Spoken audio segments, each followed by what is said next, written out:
Cake cut பண்ணுறதுக்கு எல்லாமே ready பண்ணியாச்சு. விஹான் குட்டியோட இன்னையோட 100 days கம்ப்ளீட் ஆகுது. ஒரு சின்ன செலிப்ரேஷன் தான், கெட் டுகெதர் மாதிரி ஃப்ரெண்ட்ஸ் அண்ட் ஃபேமிலி கூட மட்டும்தான்.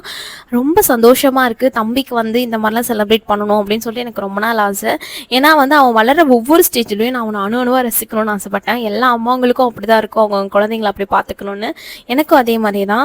எல்லோரும் நினைக்கலாம் எதுக்கு 100 daysக்கெலாம் செலிப்ரேட் பண்ணிட்டு, ஆனால் ஆஸ் அ மதராக என் பையனுக்கு நிறைய மெமரிஸை நான் க்ரியேட் பண்ணணும்னு நினச்சேன். என்னோட யூடியூப் ஜேர்னியே இதுக்காக தான் நான் வந்தேன். ஏன்னா ஒவ்வொரு வீடியோவும் பார்த்தீங்கன்னா எனக்கு ப்ரீஷியஸ் ஆனது. நான் என்னோட மேரேஜ் வீடியோலாம் இப்போ பார்க்கும்போது கூட எனக்கு அந்த மொமெண்ட்ஸை பார்த்து ஞாபகமாக இருக்கும். எல்லாருமே வந்திருந்தாங்க. ஸோ அம்மா எல்லாருமே வந்திருந்தாங்க. இன்றைக்கி நான் வீட்டில் நானே தான் குக் பண்ணியிருந்தேன். சாரிங்க, இதை மட்டும் நல்லா ப்ரிப்ரேஷன் வீடியோவில் காட்ட முடியல, டைமே இல்லை எனக்கு வீடியோ எடுக்க. ஏன்னா நான் மட்டும் தான் சமைச்சேன். காளான் பிரியாணி பண்ணியிருந்தேன், மஷ்ரூம் பிரியாணி. அதுக்கப்புறமேட்டு பார்த்தீங்கன்னா பன்னீர் பட்டர் மசாலா, நான் சிம்பிளாக வீட்லேயே நான் செஞ்சுருந்தோம். அண்ட் தென் பார்த்தீங்கன்னா கேசரி, கொஞ்சமாக ஸ்வீட்டுக்கு கேசரி செஞ்சுருந்தேன். அதுக்கப்புறமேட்டு ஆனியன் ரைத்தா. இதெல்லாம் தான் இன்றைக்கான டிஷ்ஷஸ். எனக்கு வீட்டில் குக் பண்ண தான் ரொம்ப பிடிக்கும். எல்லோரும் ஃபேமிலியாக உட்காந்து சாப்பிட்டோம்.